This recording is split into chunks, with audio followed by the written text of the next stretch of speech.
How do you handle danger? Now, the last few weeks, our family was able to vacation in Oregon, and the weather was much cooler. So we were able to actually enjoy some meals outside. But one of the evenings when we were eating outside, there was a bee. And this bee just seemed to be fascinated with our dinner party. One of our kids in particular really is afraid of bees. He's freaking out. We're trying everything we can to logically explain to him, hey, the bee's not out to get you, but nothing was working. So finally, my wife decides she's going to Google bee facts to make the bee not seem so scary. And so she starts reading these random facts about bees, and it starts to calm him down a little bit until she gets to one fact where she goes, oh, apparently bees can recognize and remember human faces.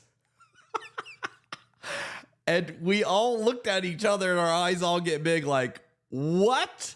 And let's just say that didn't help. The sense of impending doom and danger, it was not alleviated by that little tidbit that maybe, in fact, the bee was targeting him and had seen his face and had locked in on him.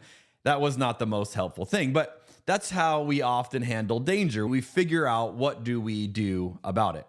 Now, today in our story, we're going to look at Jesus is in danger. And we're going to see how this is going to build, but we start to see that there are ongoing threats against him, and we get to see how Jesus handles that. So we're going to read in John chapter 7, beginning in verse 1. After this, Jesus traveled around Galilee. He wanted to stay out of Judea, where the Jewish leaders were plotting his death. Seems like a good reason. But soon it was time for the Jewish festival of shelters. And Jesus' brothers said to him, leave here and go to Judea where your followers can see your miracles. You can't become famous if you hide like this. If you do such wonderful things, show yourself to the world. For even his brothers didn't believe in him. Now here we have a change of context from a lot of the stories we see about Jesus. He's not having a conversation with his disciples. He's having conversation with his brothers, the biological sons of Mary and Joseph. Now we find out that they didn't believe Jesus was some of the things that Jesus was claiming to be. So they give him a mock invitation. Don't you want to be famous? Jesus, here's a great way for you to be famous. And I suspect that's really what they thought all of this was about.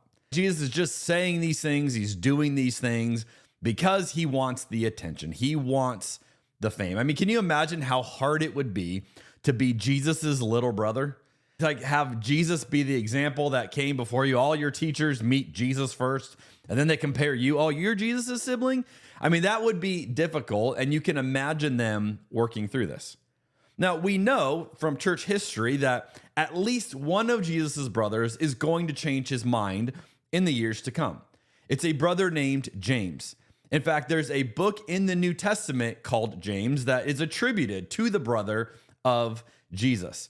And in Acts 15, James is a key leader in the Council of Jerusalem that the early church has.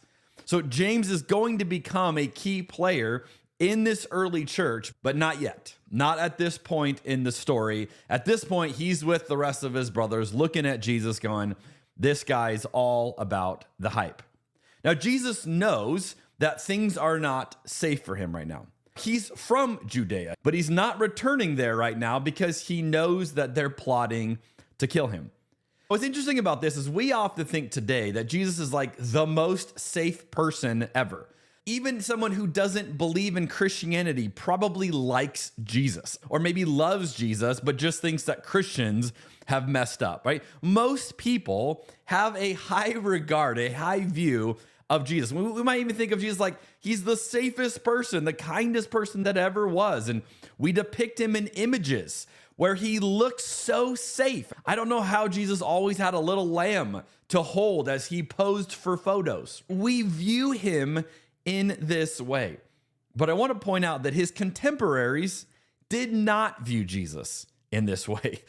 In fact, there was open hostility toward him, and Jesus was well aware of it. how often do you hang out with people who have open death threats against them? Now, it depends on your circle of friends and connections, certainly. I have known a handful of these people in my life, but the people I hang out with day in and day out don't usually have open death threats against them. But if you were to hang out with Jesus, this was starting to become a normal part of that reality. And Jesus is trying to grapple with this. Then we get to verse 6. Jesus replied, "Now is not the right time for me to go, but you can go anytime. The world can't hate you, but it does hate me because I accuse it of doing evil. You go on. I'm not going to this festival because my time has not yet come." After saying these things, Jesus remained in Galilee. Check this out. But after his brothers left for the festival, Jesus also went, though secretly, staying out of public view. I love this. Jesus does end up going, but he goes incognito. He goes without his disciples because that would draw a crowd, and he just blends in and he waits till no one thinks he's coming, and then he goes. There's a little bit of like a mischievous part of Jesus that we see in this story. But we certainly see he's not striving for fame. He's doing the opposite. In fact, he seems to be in no hurry at all to get to this festival where everybody is going to be. It reminds me of something that the late author Dallas Willard wrote. He said that hurry is the great enemy of spiritual life in our day. You must ruthlessly eliminate hurry from your life. And here we see Jesus not hurried at all, very much at peace with how things are playing out. And then he repeats something that we have seen him say before. In verse 8, he says, "My time has not yet come." We saw Jesus say this back in John chapter 2, when his mom comes to him and says, "They have run out of wine at this wedding party." That was the setup for Jesus's first miracle in John chapter 2. Here we have him saying it again. No. My time has still not yet come. John is building the tension here. We sense like, when is the time going to come when we're going to get to see Jesus fully reveal himself? Now, spoiler alert, if you don't know where this is going, Jesus does in fact reveal himself. And if you want to know where that is, that's going to come in John chapter 12. In John 12:23, we find this.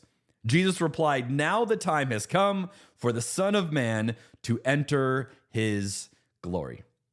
See, Jesus will indeed become famous, but much to his brother's surprise, he's going to become famous because of the cross, because of his submission to death. That's what's going to make Jesus famous. I would suggest that in this story, Jesus is modeling for us what it looks like to be grounded, to have a sense of peace about what God is doing or what we are doing and the timing of everything. I would say that patience with the timing of God is a mark of deep trust in God. And we can determine whether or not we trust God like that.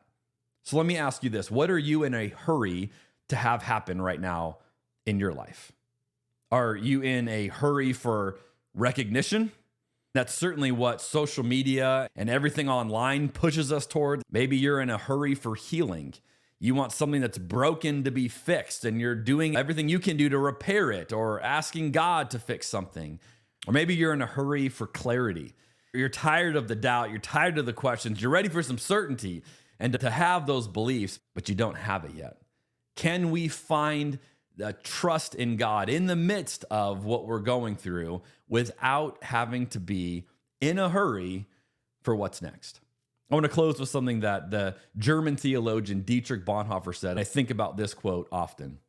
He says, "Isn't it the characteristic of a man, in contrast to an immature person, that his center of gravity is always where he actually is, and that the longing for the fulfillment of his wishes cannot prevent him from being his whole self wherever he happens to be?"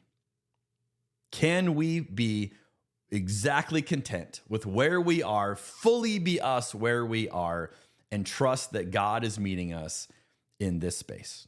I'll see you next week on Rebuilding Faith.